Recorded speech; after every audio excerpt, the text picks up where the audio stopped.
Liz, can you see me? Hi, Hi there. I can see you. Can you see me? I can. And we Okay. have quite a few people in here. I think everybody's starting to stream in. Okay. Terrific. Are we recording? I am not able to. Yes, we are recording. Yep. Fantastic. Okay. I'm ready to start whenever you are. All right, awesome. Go for it. Okay. So tonight in Building Authentic Relationships, we're going to be discussing intimacy. Let me first introduce my co-host. Liz Earnshaw is a licensed marriage and family therapist. She's a certified Gottman therapist. She specializes in working with couples and individuals for relationship issues. And she's been featured in Oprah Magazine, Glamour Magazine, and the Huffington Post. Thanks. And my co-host is Dr. Sid. He's Dr. Sidney Cohen. He has been in private practice for over 35 years in Cherry Hill, New Jersey. If anyone's familiar with that area, he has 2 books that he's authored. One is Your Self-Sabotage.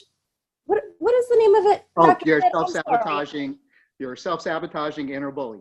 That's what it is, yes. And then Inner Blocks to Weight Loss. And he also hosts an internet show called Dr. Sid Speaks. And I think he's going to start out by talking a little bit about what we're going to cover today. Sure. So tonight we are going to talk about the complicated subject of intimacy. So I want to just say a few words about that, and then Liz will sort of take the ball from there and expand on this. So intimacy, to me, basically is all about connection. And the more intimate we're talking, the more deeply the connection can and hopefully will take place in really any relationship. You know, a love relationship certainly is as much we're focusing on, but truly in any kind of important relationship, the whole idea of a deep connection and intimacy is something that I think that really counts. When talking about intimacy, I think we can talk about it on several different levels. We can talk about emotional intimacy. We can talk about intellectual intimacy. We can talk about spiritual intimacy. We can talk about kind of an idea I was thinking about, a connection, cooperation intimacy. But last but not least is physical intimacy. What I know we're going to address tonight is physical intimacy from the standpoint of both sexual intimacy and non-sexual physical intimacy. And the importance, and I really want to emphasize, it's very important. I think we lost you for a second. Yep, okay, sorry. Speaking on behalf of men, I think it's very important that one of the things we get to address at least a little bit tonight is how important it is for men to recognize that non-sexual physical intimacy is a very special form of intimacy unto itself, and certainly can connect and ultimately can connect in a love relationship with sexual intimacy. But I very much believe, and I have done some writing about it, that men can very much underestimate the value of non-sexual physical intimacy. So that's something I also hope we'll get to touch on a little bit tonight. Yeah. And, you know, I like that you covered the fact that intimacy is so many different things, that there is a spiritual component, an emotional component, sexual, all of those things, because one of the things that I will ask couples when I work with them is, you know, how are things going? And when we go through the different areas of the relationship, they'll often say, well, intimacy isn't good. And it's kind of like a word that we use to describe sex, but it actually means so much more than that. And I think everybody kind of has a different experience of what intimacy is for them. Has that been your experience too, Sid? Absolutely. Yeah. So in terms of intimacy, you know, for the sake of this session, I'd like all of you just to take a second to think about or even write down how you define it for yourselves, because it is so nuanced. context. And a lot of times we don't even know what we mean when we say that we want intimacy. And so before we even start, maybe get a sense of what it means to you right now, and that might change by the end of the session. So when we think about intimacy, like Dr. Sid said, there are all of these different parts. There is intellectual intimacy, there's emotional intimacy, there's sexual intimacy. And sexual intimacy is really like the meeting of all those other types of intimacy and sex. And so there can be sex without any intimacy, right? And sex can be a one-night stand, it can be eroticism, it can be all of those things, but it's not necessarily intimate.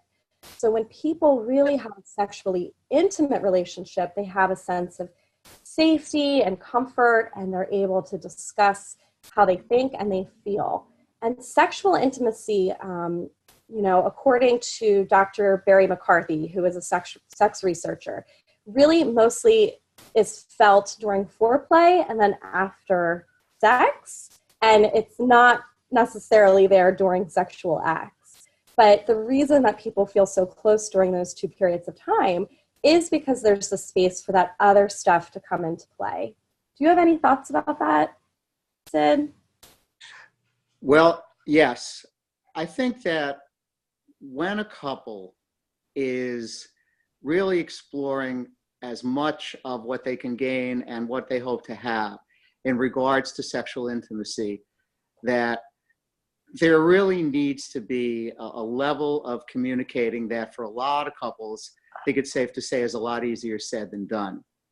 So in order to really get the most out of sexual intimacy, which is of course what every couple does want to have, I think it's safe to say, there needs to be a willingness on the part of both people to talk about it, to put ego aside, to put aside what may be, anything that can make you feel overly self-conscious, can make you feel anxious about something that really is a very loving experience, an experience that, when is being experienced in the best way that it can, is something in which the communication is on a physical level, on an emotional level, on a level of touch that allows that couple to really be able to experience each other as fully and openly and authentically.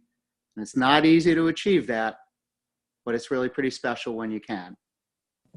And what do you think are some things from your experience that get in the way of people having those types of conversations and actually being able to talk candidly about sex and their emotions and their thoughts around it? I think there's a few possibilities there, Liz. For example, for some people who may have been brought up in an environment, whether it's from a religious standpoint, a parental standpoint, or a mixture of the two, that talking about sex openly was maybe at best something that was neglected. At worst, it was something that was outright discouraged.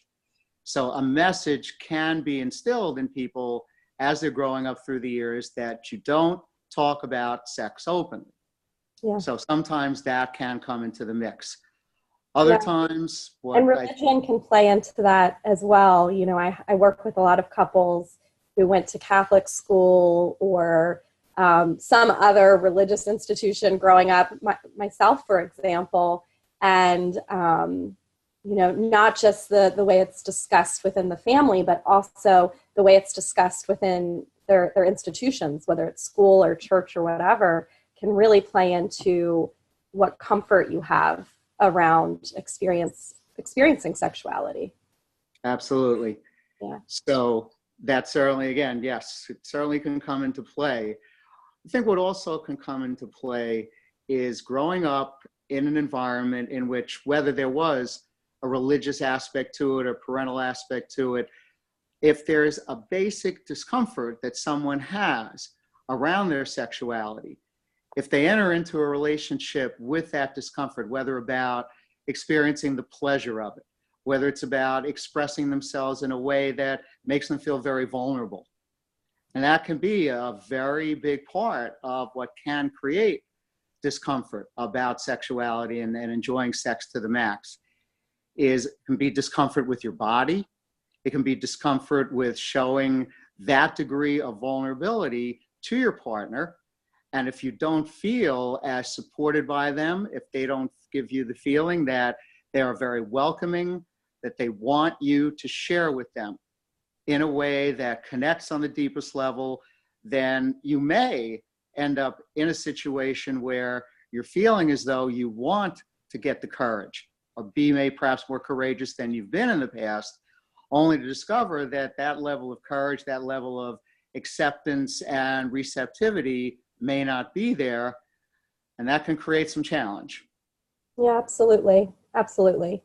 And, I would be actually curious, and you can type to us just directly. You don't have to type to the entire group, but I would be curious to know how comfortable you all feel discussing sexual things, whether it's your preferences or your discomforts with sex with other people.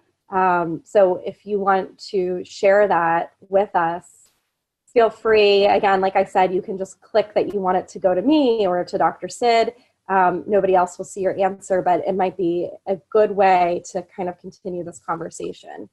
Going off of what you were saying earlier about the differences between men and women traditionally, I think there's a huge social aspect to this too, not just within the home or within their church or whatever, but there's a social aspect as to, women are raised to tend to the more emotional, social aspects of a relationship and not really taught to discuss their sexuality very much, whereas men stereotypically are, encouraged to be sexual people, whether it's in a healthy way or not. And they're kind of encouraged to like things that are erotic or sexual. And so I thought maybe that could be a good way for you to talk about what you were saying earlier and the impact of that on intimacy in couples. Men, piggybacking right off what you're saying, Liz, men, I think we all know in one way or another, are conditioned and socialized as a statement on manhood, that what being a man is all about, as much as anything, is about being sexual. And sure, that's something that of course men enjoy, that women can enjoy. However, I think it's a real trade-off, because what a lot of men, and I won't hesitate to say, it took me a long enough time in my own life to recognize that sexual intimacy is more than just the physical act of sex. There is that men are not always taught and have to eventually in some ways teach themselves. If they're very fortunate, they have a woman in their lives that they love and loves them, who's patient, who's open, and is willing and able to let them know that it is for men more than just a physical experience. It is more of a deeper level of connection.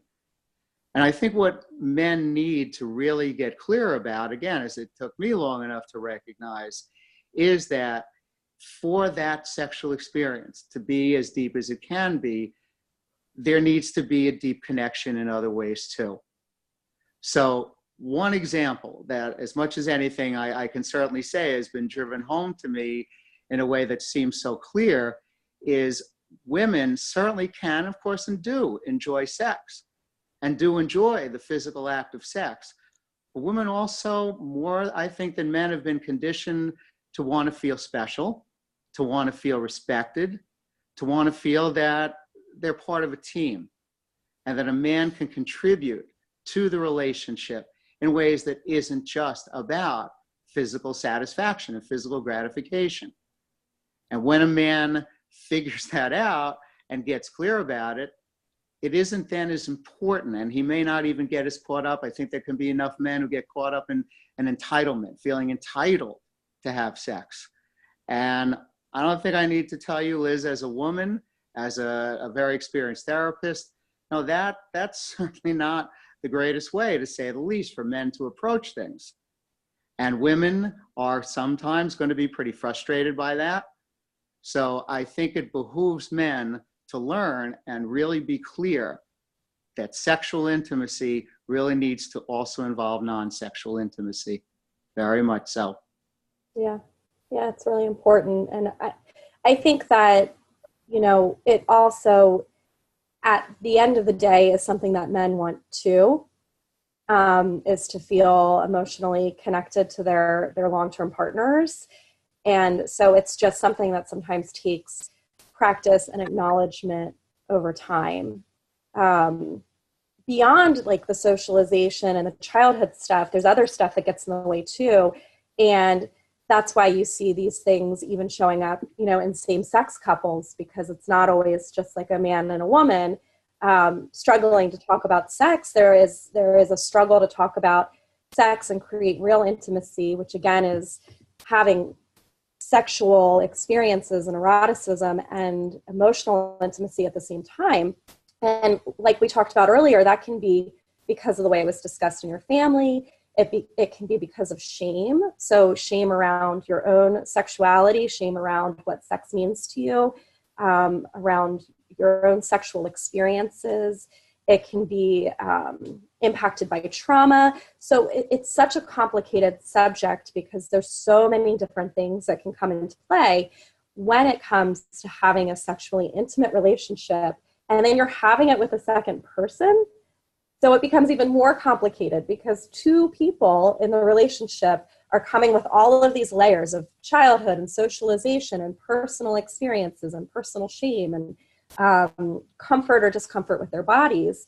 And it can be a lot to work through in a relationship, which is not something that can just be worked through the act of sex. It has to be worked through by consciously addressing it and talking about it and getting comfortable saying what you really think, feel, and want. You know, I'm just at this moment, if I can take that another step. Yeah. I was just thinking about, I'm going to be showing my age here and showing how many years I've been in this field.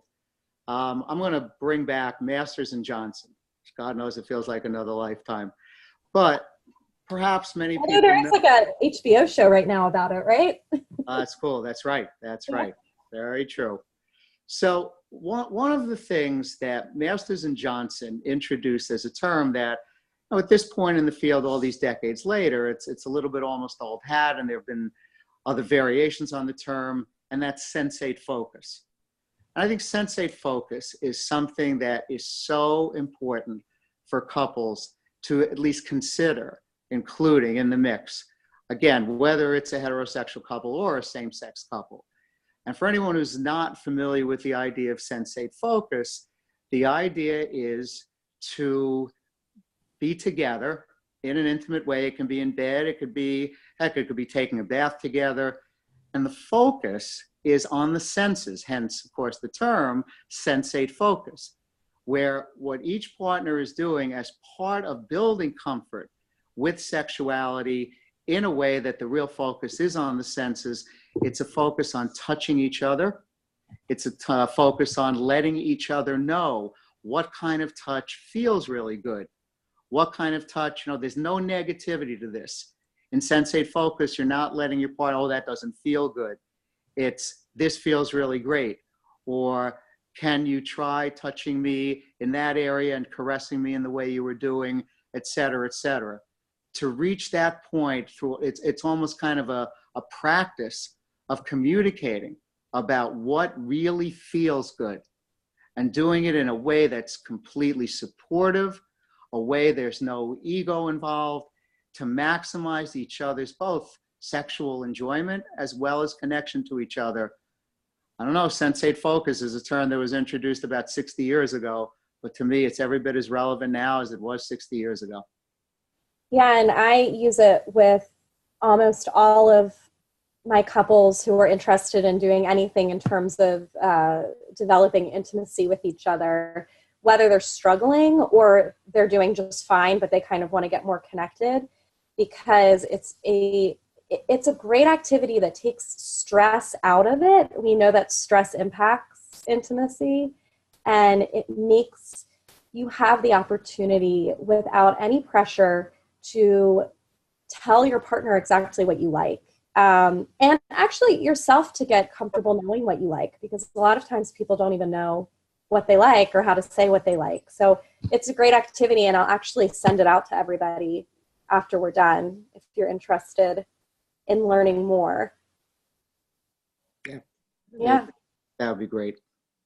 Cool. Another great activity is like a code word activity. Have you ever heard of that, Dr. Sid? When people come up with code words for different things that they like, and for like a month, anytime that code word is said, you kind of have to do the thing, as long as it's in an appropriate moment.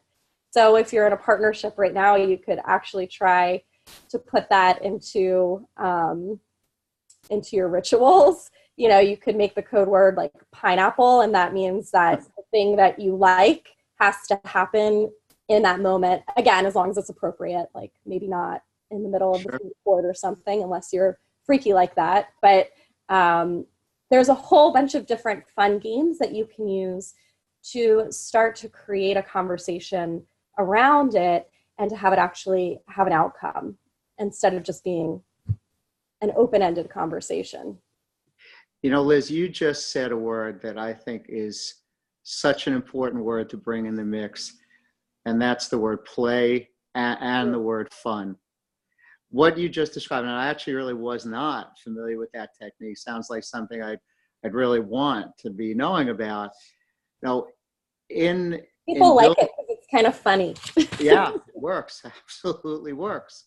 And that's a part of a sexual experience and a sexual relationship, that there are enough couples that aren't necessarily very playful about it.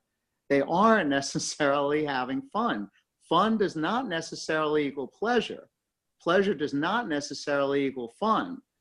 To be able to have fun together and be playful, really in bed and outside of bed, outside of the bedroom, is a really wonderful, I'm so glad you mentioned about playing fun. It's such a wonderful way for, it's an aspect of intimacy that, you know, if a couple is really doing well together, chances are playfulness and fun is part of their relationship repertoire. If a relationship, on the other hand, is not necessarily going so great, fun and playfulness can maybe not disappear, but it may kind of start fading into the background. Again, both outside the bedroom and inside the bedroom. I'm just really glad you brought up play and fun. Yeah. Yeah. And I mean, like you said, when couples play, it's usually a pretty good indicator that they're doing well. And when couples aren't doing well, you find that they stop accepting play. So, you know, if their partner tries to do something silly or play one of these games, they'll reject that. And that's usually a sign that there's some sort of underlying conflict happening, and that somewhere the emotional intimacy and connection has been ruptured. And so if you find your partner isn't accepting play anymore, it might be a signal to you to try to rebuild that emotional intimacy and find out what happened. And if you yourself are finding that you can't accept play anymore, then you'll want to look into why that is, and are you willing to re-engage with that again, instead of distancing yourself from it. Because without play, you really will have a tough time developing real intimacy, especially sexual intimacy. I'm glad you caught that, because I actually was going to forget to mention how important play is. Well, and now I'm having another thought about play and fun from the standpoint of being a man. And what I'm going to actually bring into the mix is something I think has to be brought into the mix, at least, you know, at least for myself, for men, not only heterosexual relationships, though, is the issue of performance and performance anxiety that kicks in the mix. So, and that certainly can be either gender. And if performance anxiety is kicking in, well, one of the things I think it's safe to say is it's really harder to enjoy sex in a playful, fun way if you're caught up in having to perform. Yeah, definitely. And And on the flip side of that, there's a different type of performance anxiety for women, which is not in the bedroom, but it is in the world of having to have the house clean and all of these things that even if you're like a very modern couple, even in my relationship where we both work and my husband is definitely a feminist, I think, and all of these things, there's still pressure that women internally feel to do it all. And so when they have that stress, they are less likely to be open to having sex. And it might not even be a conscious response, but it is part of the sexual response cycle for both men and women to need to be, away from stress. So if there's performance anxiety stress, or, there's a messy kitchen, or whatever the stress is, that's going to get in the way of having a good sex life if you're not able to work through that in a healthy way. Yeah, men, just piggybacking off that, men need to realize, I kind of mentioned it before, but I want to really sort of rehash and reemphasize this.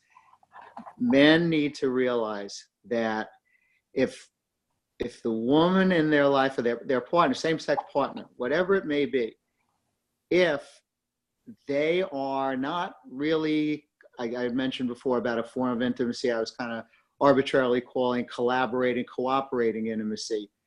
So if a man is directly or indirectly giving the message that his expectation is that he doesn't have to be part of that kind of, for example, domestic collaboration. For example, he doesn't have to be part of a parental collaboration.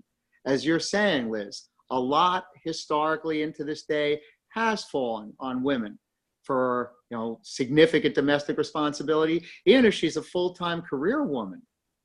And then throw in being a mom. Men need to recognize how much women, I think it's pretty safe to say, so appreciate that a man chips in, whether it's on the domestic front, whether it's on the parental front.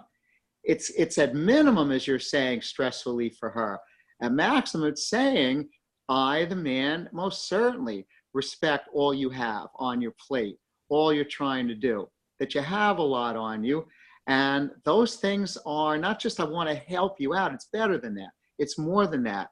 It's that I want us to feel, as I mentioned before, we're a team here. Yeah, it's so important. So when I asked earlier how people feel talking about sex, some people wrote back that like it's not their favorite thing to do. There were a couple of responses saying that they don't like it. So what are some tangible pieces of advice on how to open that conversation up or how to feel more comfortable with that? It's a matter of, I think, first of all, that both people need to recognize that it really can take courage. I kind of like to define courage as anything you're reluctant or hesitant to do, but you make yourself do it anyway because it's in your best interest. In this case, also talking the best interest of you and your partner as a couple. So you may feel as though you are exposing a vulnerability that is something that really is going to take a lot of courage to do. But I think if part of what you and your partner agree to do is to share, this is an opportunity to be courageous. And a word I think that absolutely must go in the mix, we're going to talk about being courageous enough to share what is your comfort level about sex, specific types of sex, is to know and certainly establish that the response you're going to be getting from your partner is an accepting one and is a comforting one. Because if you're going to muster up the courage to share, here's something sexually, it's very hard for me to say, I've never really expressed this to anyone else or something like that, if it comes up, to be able to say it needs to include an understanding that that message will be delivered in a way that a response will be comforting, will be accepting, and then the other person hopefully will take the cue and be able from there to know that they're going to get some comfort back in exercising their courage to say, yeah, that's something I also would enjoy if we tried doing that particular kind of sexual practice. Okay, here's something I might like to consider too. And again, it's, I think, comfort and courage as much as anything need to be the passwords in establishing some dialogue on what can be certainly a sensitive subject. We've talked a lot about the outside factors that can impact things. When we think about those things like stress or childhood or whatever, like, what do you, and I can share what I've seen couples do to make this successful, but what do you think couples can do just in like day-to-day life that's going to make it more likely that their emotional intimacy is healthy, so that their sexual intimacy comes a little more easily? I think there need to be some things, and I'm certainly very interested to hear your experience, Liz, and the kinds of things that you do with couples on this subject. There are aspects to really making a love romantic relationship work that need to include some things that are non-sexual. For example, date night. For example, something like, say, could be on a Sunday night, perhaps, where the complicated work week is about to begin, to sit down and maybe do a sort of 5 to 10 minute weekend review. What's gone on this past week that either of us is feeling, has especially gone very well. Is there anything in this past week either of us is feeling still some kind of, lingering discomfort about, something that, a little leftover agita that never kind of got closure on, so that there is a discussion of communicating. There is a communicating about issues that can be really important, so that maybe as you head into the week together, you've just addressed, and not necessarily fully resolved, but at least addressed some things that either of you may have had as some leftover discomfort from during the week. And that kind of discussion doesn't have to be a lengthy discussion. It doesn't have to delve into all kinds of tangential issues, just to be able to don't make it more stressful than it needs to be. Yeah, exactly. Yeah, that's I call it the State of the Union meeting, where if you can talk each week about how things are going, and it really doesn't have to be a very long conversation unless you want it to. It's a good way to know how you're being successful for each other, and also know the ways in which you're not. And one couple that I worked with had the greatest way that they did this. At the end of every week, they asked each other, how did I make you feel loved this week? And what could I have done to do better? And they would ask that before bed every Sunday or something like that. And then they would ask, so next week, what do you need from me? And it was a great way for them just to quickly share what the reality of the relationship was, but in a very non-critical, non-defensive way. And it was very quick. So it didn't turn into a fight. They were asking. If somebody said, I don't think you did a great job supporting me with the housework this week, I say, okay, now what can I do next week to be better? Let's move on from it now that we've talked about it. And that really is something that I've told people to do over and over, because I think it's so simple, and it helps to maintain the emotional intimacy in the relationship. What were you going to say?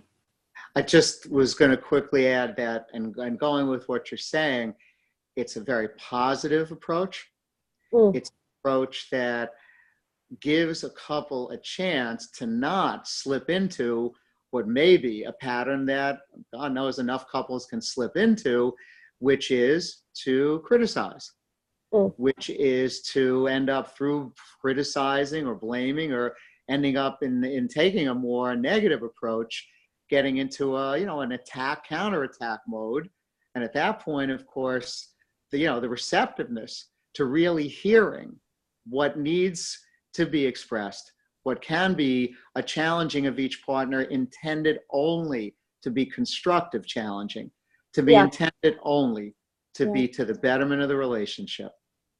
Exactly. And like you were saying with the criticism piece, we as a society and as partners, we use shame so much. And every time you shame your partner for how they let you down, instead of using it constructively, you criticize them or you show contempt or hatred, you're shutting down intimacy. You're just like poking another hole into intimacy, whether it's emotional or sexual. And so when you're talking with each other about these topics, it's so important that you're not putting shame into it, because we all know there's already enough shame to go around when it comes to sex. And there's already enough shame to go around when it comes to sharing your feelings. And so it's really important that things are done constructively. We got a really good question. How can you build ritual intimacy? That's great. I was hoping we were going to get. Yeah. Me too. I'm glad. And this I'm sorry. was good. I'm glad we got some questions. Yeah, go ahead. How can you build ritual intimacy with a partner who lives with you but doesn't share a bedroom? And I love that question, because before I saw that you asked it, I was going to talk about the importance of rituals, even if they're not sexual rituals.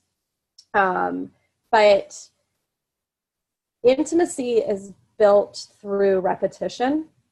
It's not built just because you have one really beautiful conversation and then you check it off a list and say, we never have to do this again.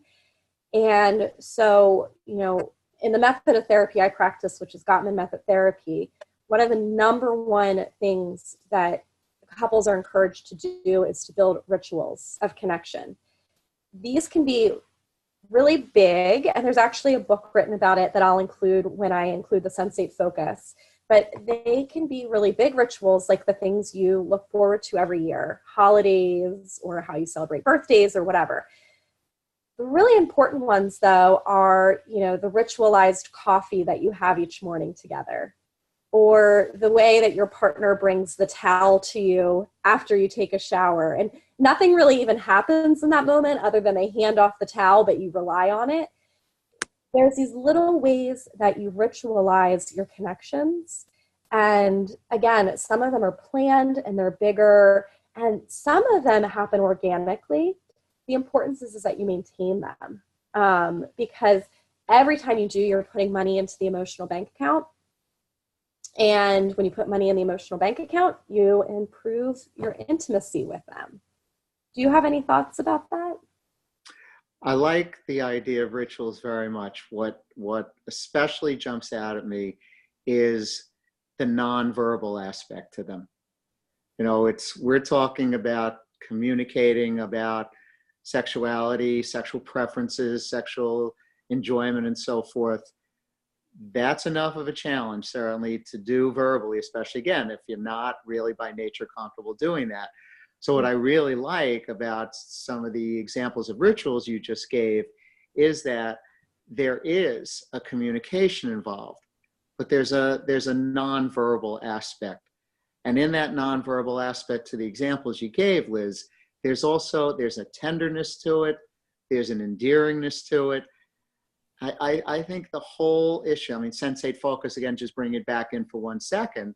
There can, again, be some verbal communicating, but in a sense, there's almost something ritualistic about aspects of Sensate Focus. But the examples you just gave, it's nonverbal. Yeah. And actually, if I can just take that one more step, I was just thinking about the book that I read, God knows, decades ago. And I think it was the single most important book I ever read, both from a professional and a personal standpoint, about sexuality. David Snarch wrote a book I'm sure you're familiar with called The Sexual Crucible. Mm-hmm. And what I remember about that book, it's a very long book. It's just a wonderful, multi-layered book covering so many things. But speaking of nonverbal, and in a way, maybe part of something that can become ritualistic, he spoke about the deepest of sexual intimacy, really any intimacy, is eye contact. Looking at each other right in the eyes. And that can be wonderful, but it certainly can be really scary too. Which brings me to this really funny but true Instagram post I saw earlier today, which said, and you're gonna have to pardon my language, but it said, technology is the biggest cock block of our time.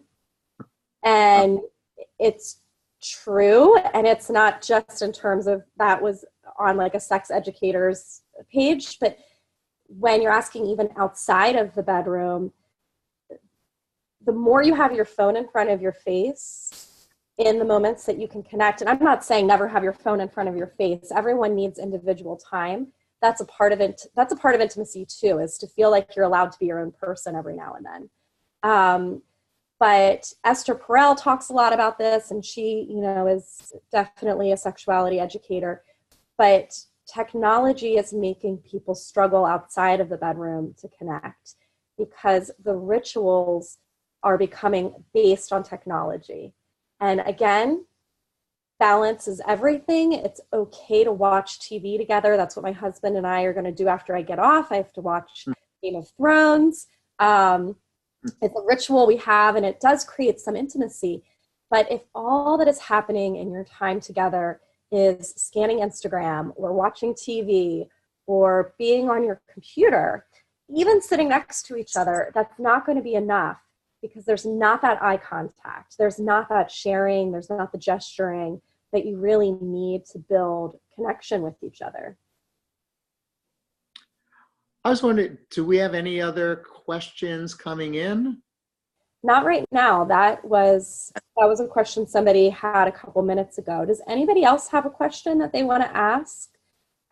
You can feel free to send them through at any point, and I'll interrupt to read them out loud. So if something comes in, please, just jump in. I just was thinking, you mentioning about, you and your husband sharing, say, time to watch TV. I'm thinking also right now, if we're going to be talking the whole gamut of physical intimacy, I just want to put in a pitch talking about nonverbal is for non-sexual physical affection.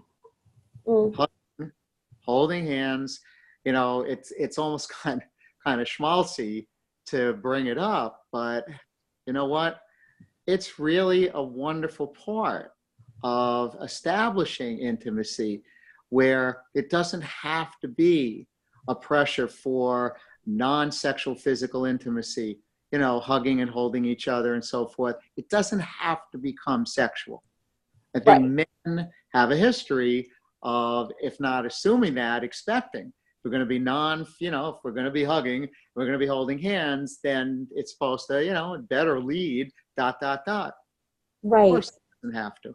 And that's something that comes up a lot, is that people will say they have, quote, intimacy problems. And it often is that there's a lot of pressure being put on physical connection being about reaching an orgasm or something like that. But really, there are so many ways that you can physically connect with people without it being sexual. And I think there's a quote, and I forget who it's by, but the quote is something like, everything is actually sexual in a relationship, because the more that you're doing emotionally for each other, the more you're doing to build trust and consistency, and the more hugs and hand holding and kisses you're giving, that all becomes like a booster to your sex life, if you want it to be. Absolutely. Yeah. So does anybody else have any questions? And you can feel free to type them or ask them. As you guys are typing, if you have any, I want to talk a little bit about the importance of being able to say that, to listen to your partner and what they want, but to also know that you can say no. That is another thing that really disrupts intimacy. And my experience with relationships is that people feel like they can't tell their partner they don't like something, or that something is uncomfortable to them, or something kind of grosses them out even. And so they don't tell their partner, and what they do instead is passive-aggressive attempts to get out of those experiences. So all of a sudden they're really tired all the time, or all of a sudden they have things they have to do. And so something that's really important is that intimacy does not mean you always get what you want. And this is emotionally and sexually. But what it does mean is that you're allowed to ask for it, and that you should trust the response you get back is one that is full of respect. And we got a few more questions. Do you want to add anything to what I just said? Actually, I think that's something that it's a very under-discussed subject. Mm-hmm. You know, here we are, even we're talking about ways to cultivate being able to communicate, you know, what each part, each of us enjoys, what may not be as comfortable. You're adding there, Liz, a piece of communicating. Mm-hmm. This is a communicating of a boundary setting to a degree. And I think it belongs in this discussion every bit as much as everything else we're talking about communicating about sex. Yeah, because once you lose your sense of autonomy, you will absolutely lose intimacy. You know, intimacy is not about being enmeshed and being completely connected in every single way. It's about being honest and vulnerable. So it's so important that the desire to please your spouse or the fear that you aren't pleasing your spouse doesn't overcome your autonomy as a person in the way that you respond to their needs.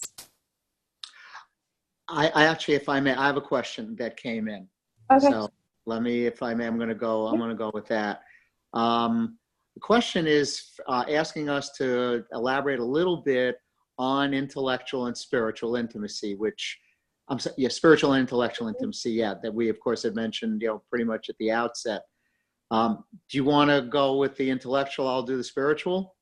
Yeah, so I love talking about these parts of intimacy because I don't think they're talked about enough. And I actually will ask my couples to rate their relationship in all of the different areas.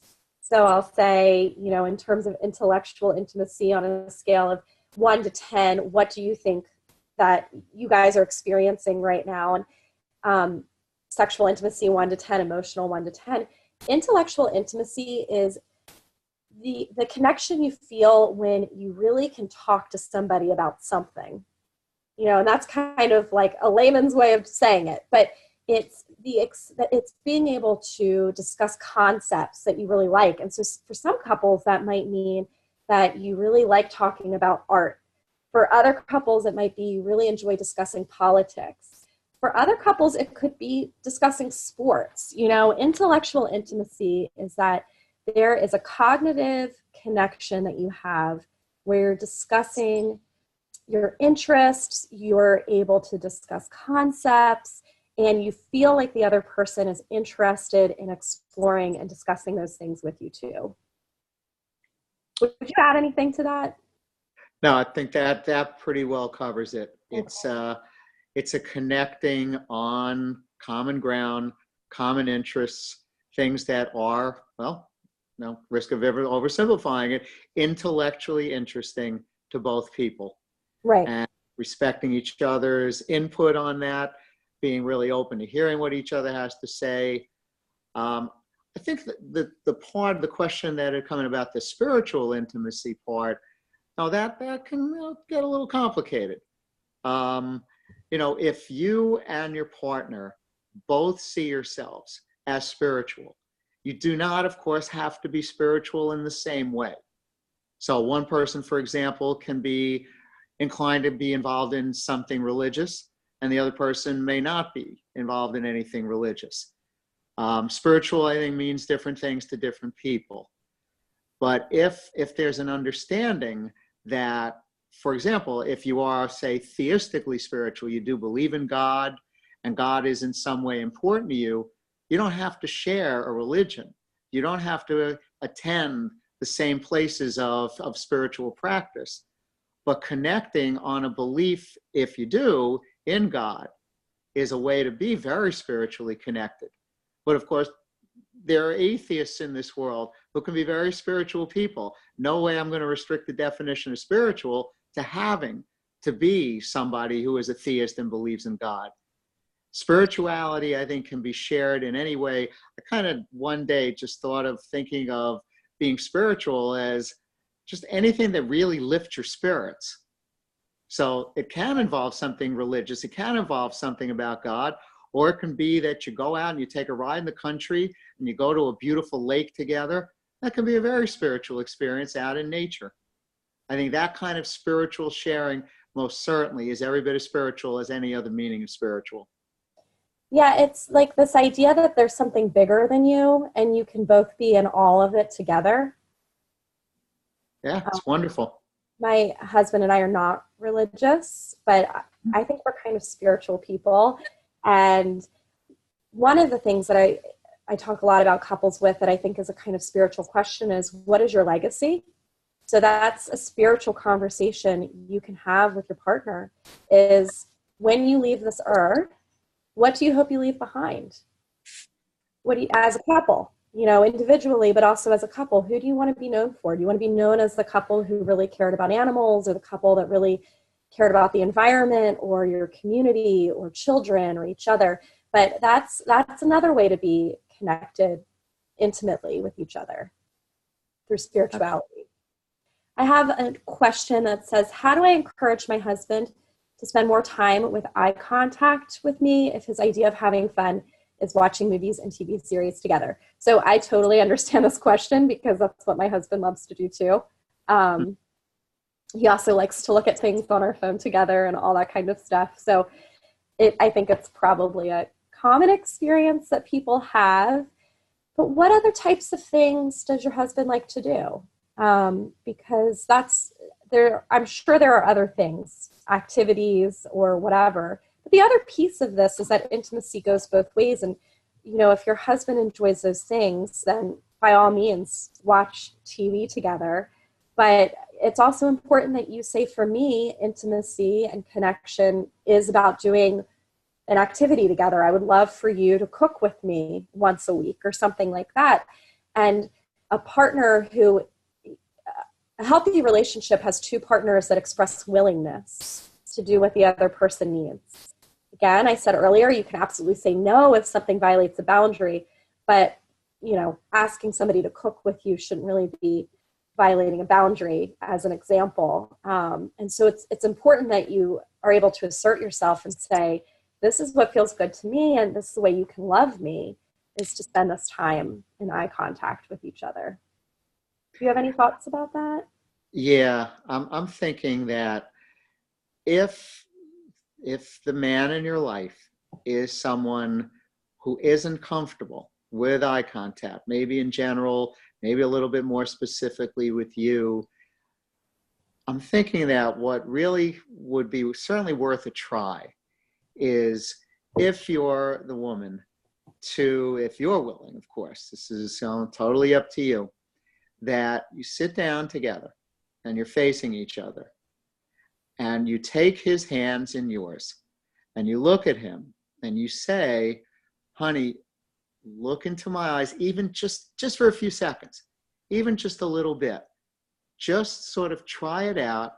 And if you can you tell yourself, what about looking into my eyes feels uncomfortable?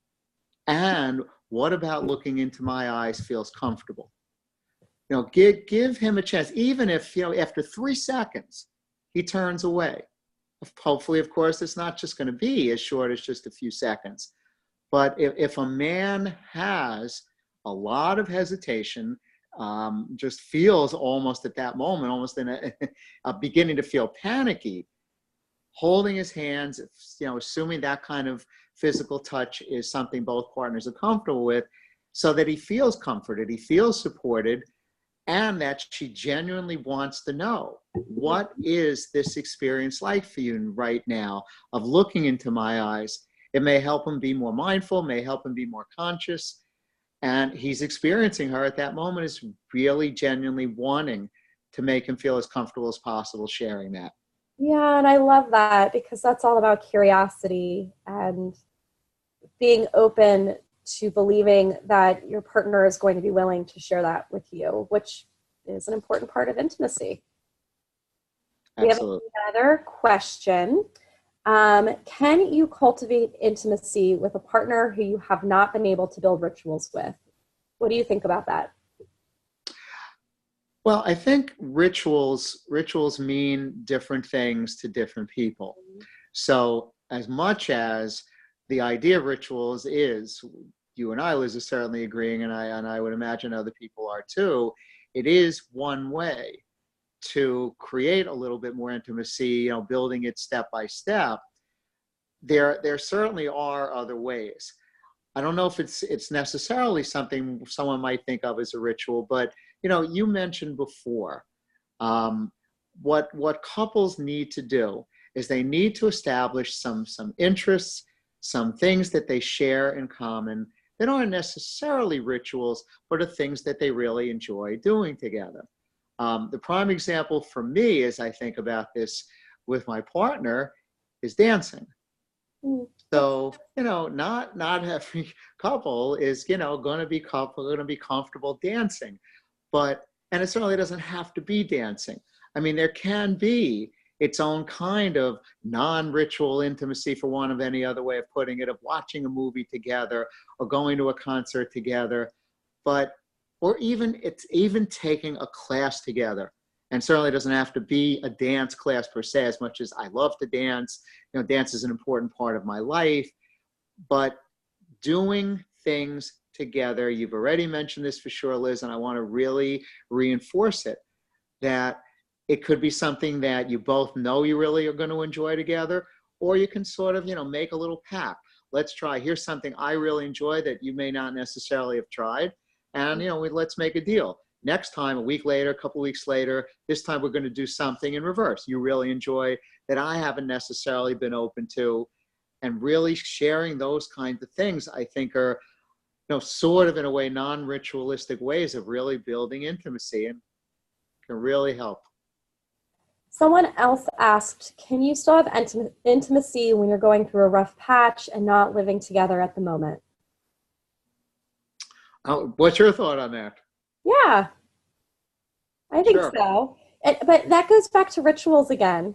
And I don't want to just use that as a buzzword, but a way that you can build intimacy when living apart, even if there's a rough patch, is to find ways that you're still connecting. So that might be, my guess would be, if you want to build this intimacy during this rough patch, you're still hopeful and considering this relationship. So it might be saying, even though we're not living together, let's meet for coffee once a week and really talk to each other with eye contact, or showing a lot of curiosity throughout the week in a way that feels like you're respecting each other's boundaries, but checking in through text messages or saying, let's talk on the phone each night at 8 p.m. But there's really ways, I think, to build rituals into living apart so that you stay connected. And it sounds like you had some thoughts too. I'm actually thinking about the words rough patch. Yeah. They can certainly mean different things to different people at different times. Yeah. So if a rough patch is a degree of tension going on, there's a degree of feeling some disconnection, some neglect. If the rough patch is addressed together in a way that doesn't get into, I mentioned it before, about blaming, about attacking and counterattacking, because then a rough patch has a chance to deteriorate into things getting very rough for the relationship, or as though each person's being roughed up, etc. I don't want to extend that kind of analogy. I mean, you get the drift. So if a rough patch is kept at, still not getting into, as you mentioned, judging, not getting into attacking, not getting into blaming, but acknowledging, we're going through a period right now where at least one of us is feeling some kind of dissatisfaction, but let's talk about it. Let's check in over coffee. Let's check in over texting. Then you don't have to be living together, or for that matter, not living together, to know rough patches are going to happen. And if you keep them as kind of minor detours, there's still plenty of room for intimacy. Yeah. There's also a question that says, can you discuss tips for opening up? Being in a relationship in my mid-20s, and my partner has expressed that he wants me to be more transparent. Okay, transparent is a word that I'm not always sure if different people are meaning the same thing by. So transparent, I'm thinking, means that what you're willing to do is to show, yes, what you honestly feel, also willing to be able to show what you're honestly feeling in a way that is authentic, but you can be subjecting yourself to a little bit of vulnerability by letting this person know if you are willing. And again, I bring back courage. I bring back, hopefully it's done in a way that's there's a commitment to being comforted, that you are letting your partner know, here's what I'm really about. Here's what I'm really feeling. And, if you're not sure about the response you're going to get, well, you take a chance. Again, you muster up the courage, you take a chance, and you're going to find out if, by being transparent and giving a person a chance to really see what makes you tick, what is that going to say about this other person, and what's it going to say about their willingness, hopefully, to be transparent back in terms of how they respond to you. Right. And as long as you're saying things with honesty and kindness, you really aren't going to say anything wrong. Even if their reaction to you isn't what you had desired, their reaction to you is just information. And so I think that's another important thing, is that anytime you're vulnerable and maybe transparent in that definition, you're actually giving yourself a great gift, because you're giving yourself the gift to get real information about who your partner is, and who the two of you are together, instead of kind of creating a false sense of the relationship by stuffing everything down and trying to appeal all the time to your partner. Right. And a book recommendation that I have for that is anything by Brene Brown, really. If you want to start thinking about vulnerability, and if that's what you meant with transparency, I recommend that you read one of any of her books. They're all great, but that you consider reading about vulnerability and getting comfortable with that. Brene Brown is fabulous. So fabulous. So we are at 8:02. We're a couple minutes past the time, but I wanted to make sure we answered all the questions. And I think that last question was actually a really good one to land on, because next week we're talking about communication. So we'll have more tips when you guys join next Sunday about communication and how to speak vulnerably and how to be non-critical and all of that kind of stuff. So it's a good one to end on. Great. Yeah. Thank you, everyone who's tuned in. We certainly both hope that you found this helpful and useful. Yeah, and we're excited to talk to you next week. And please feel free to bring questions with you. We love when you start asking questions, because they relate to other people in the group, and they also keep us going and on our toes. You can also email questions ahead of time. You can respond to your email and say, this is something I'm really curious about, and we'll try to get to it. So we want this to be interactive with you, not just us talking at you, but really having a conversation. And the last thing I'm going to say is, to you, Liz, happy Mother's Day. Thanks. And to all moms listening in, happy Mother's Day. Thank you. Have a great night, everybody. It was so good to connect with you all. Absolutely. Signing off. All right. Bye. Bye.